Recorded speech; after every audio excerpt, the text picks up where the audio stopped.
Assalamualaikum warahmatullahi wabarakatuh. Pada kesempatan kali ini saya akan membahas tentang perbedaan perbedaan qaul dalam masalah haid.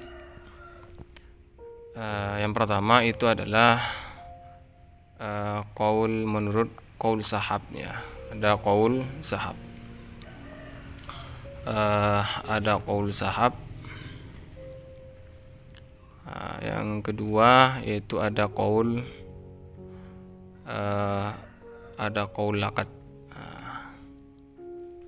Ada qaul laqat atau biasanya juga disebut dengan qaul talfiq. Ini juga jadi pembahasan di masalah haid, apa itu yang disebut dengan qaul sahab dan apa itu yang disebut dengan qaul laqat atau talfiq dalam masalah haid. Baik, langsung saja saya akan menjelaskan, karena ini memang kadang-kadang ada permasalahan khususnya bagi wanita ataupun bagi suami yang belum memahami tentang arti qaul sahab dan qaul laqat. Saya langsung berikan contoh. Jadi misalnya tanggal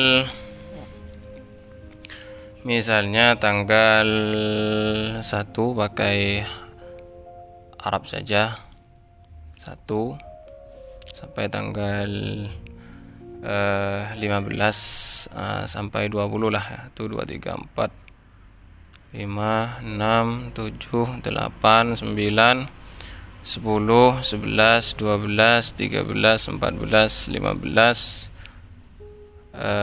16, 17, 18, 19, 20 dan seterusnya.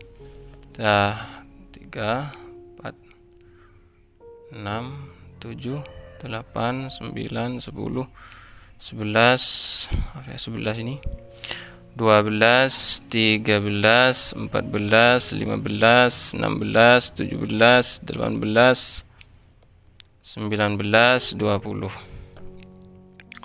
Misalnya dari tanggal 1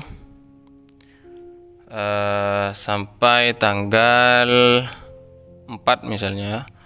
Tanggal 1 sampai tanggal 4 ini keluar darah.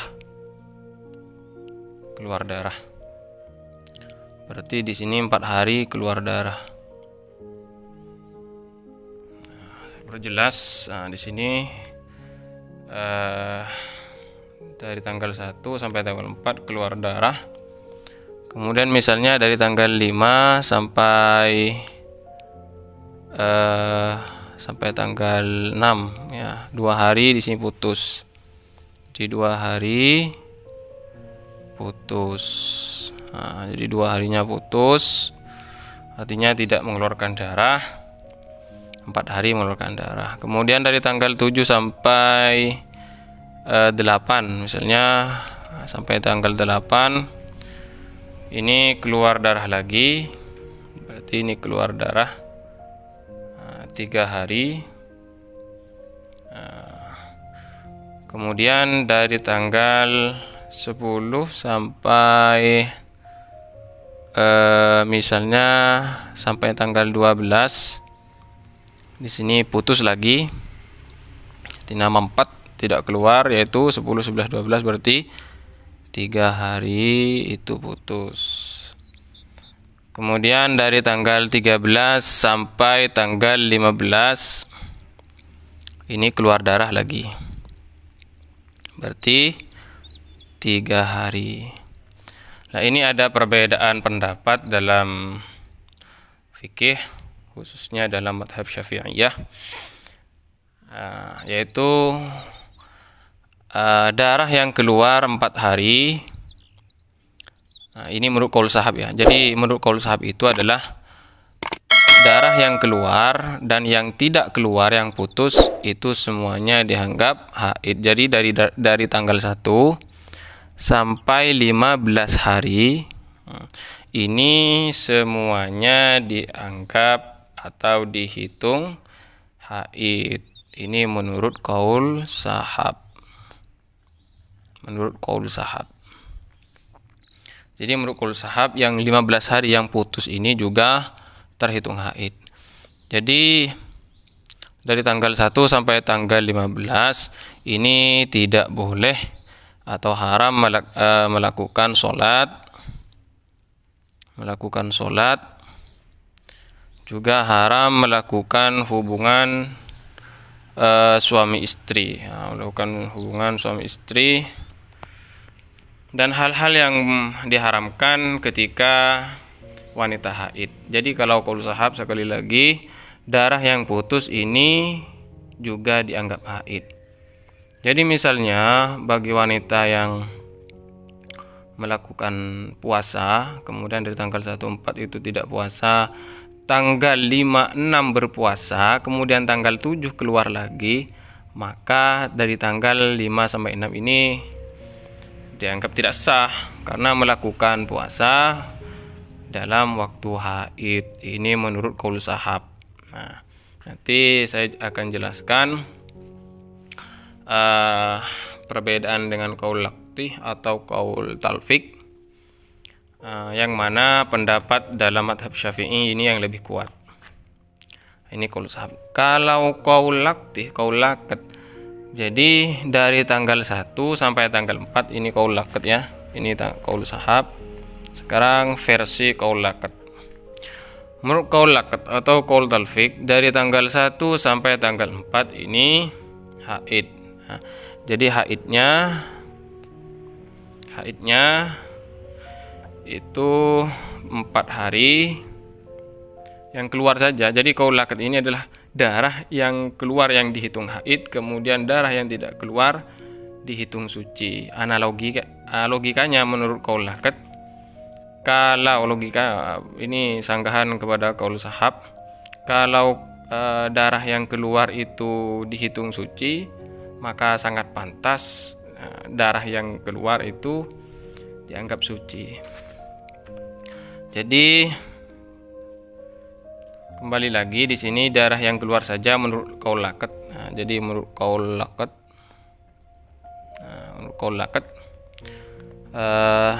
ini adalah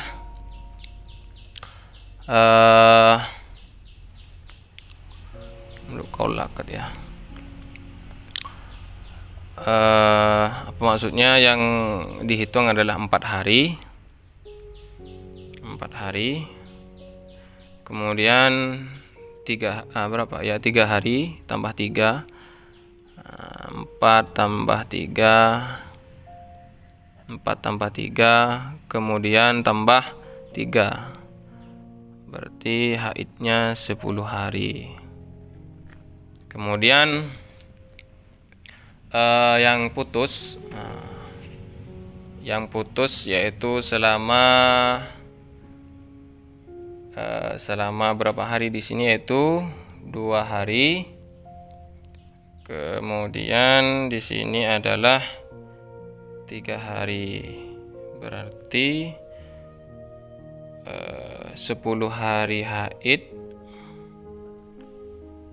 suci, yaitu 5 hari.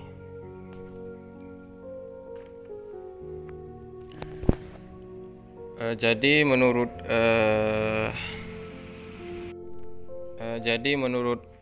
qaul laqat di sini menghitung haid yaitu hanya yang keluar darah saja.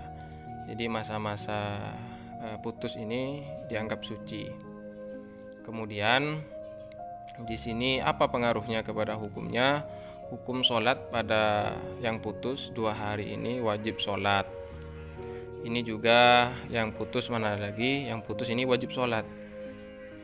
Jadi sholat wajib dan boleh bagi suami menggaulinya. Dan apa-apa yang diperbolehkan atau diwajibkan ketika haid ini diwajibkan, dan apa yang dilarang itu mesti dijauhi. Itu bedanya qaul sahab dengan qaul laqat. Sekarang yang menjadi pembahasan mana pendapat yang lebih muktamad di madhab kita Syafi'iyah, apa qaul sahab, apa qaul laqad. Nah, maka pendapat yang lebih muktamad, ini adalah qaul sahab. Nah, jadi qaul sahab itu qaul yang lebih muktamad daripada qaul laqad. Makanya yang banyak dipakai itu adalah qaul sahab. Kemudian untuk qaul laqad ini adalah pendapat yang tidak muktamad, artinya lemah daripada qaul sahab. Kemudian juga ada syaratnya di sini ya. Untuk darah yang keluar ini sebenarnya sudah, walaupun tidak secara detail, mungkin di pembahasan yang lain, ini sebenarnya ada syaratnya juga. Kapan darah yang putus, kemudian darah seperti ini contohnya, ini kapan dianggap haid? Ini ada beberapa syarat. Yang pertama, darah yang keluar atau darah yang pertama keluar ini, atau darah yang kalau ditambah ini harus minimal sampai 24 jam. Kalau dari tanggal 1 sampai tanggal 15, yang keluar di sini 15 jam, di sini 2 jam, di sini 4 jam. Kalau dikumpulkan tidak sampai 24 jam. Jadi meskipun putus, ini tidak bisa memakai versi sahab dan qaul laqad karena semuanya tidak dianggap haid. Jadi syaratnya diantaranya yaitu adalah darah yang keluar harus sampai minimal masa haid. Dan darah yang keluar tidak boleh melebihi 15 hari. Kalau nanti di sini keluar lagi, putus misalnya, artinya sampai melebihi 15 hari, maka beda hukum nanti. Jadi di sini diantaranya adalah darah yang keluar tidak melebihi 15 hari, seperti itu. Ini diantara syarat mengaplikasikan qaul sahab dan qaul laqad. Jadi seperti itu pembahasan perbedaan qaul sahab dan qaul laqad, dan di mana yang lebih muktamad pendapatnya itu qaul sahab. Jadi sebaiknya ukhti maksudnya ini lebih memakai qaul sahab karena pendapat yang muktamad di madhab Syafi'iyah. Sampai di sini pembahasan pada kali ini. Kalau sekiranya memberikan bermanfaat, bisa di share ke teman-teman, ke ikhwan dan akhwat, atau bisa di like kalau suka, dan juga bisa di subscribe tentunya untuk lebih mendukung channel kami untuk lebih berkembang. Dan akhiran, assalamualaikum warahmatullahi wabarakatuh. Selamat berjumpa di pembahasan lainnya, tentunya di channel saya Selendang Dakwah. Assalamualaikum warahmatullahi wabarakatuh.